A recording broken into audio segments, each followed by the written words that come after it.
going to Mililani. Tapos na ako dun sa Kapolei Clinical Labs. Meron naman akong trabaho in urgent care sa Mililani. Hi! Kahit tinatamad at kiniginaw, need to work kasi business ko. Hindi pwedeng pabayaan.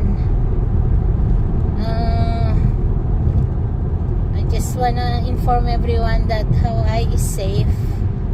We have a tsunami serious warning alert yesterday.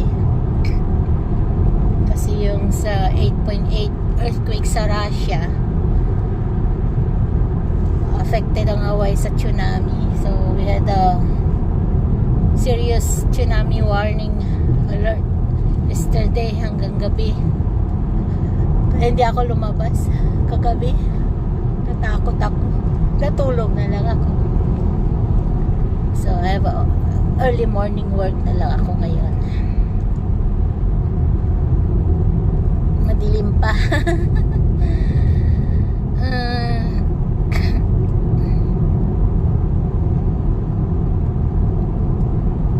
Buhay. Dapat kumita ng dollar. Mabilis lang naman kumita ng dollar. Masipag ka lang.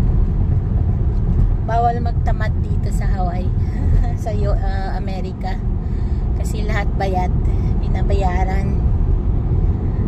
Ha? Again, good morning sa lahat. Happy Wednesday. Babu!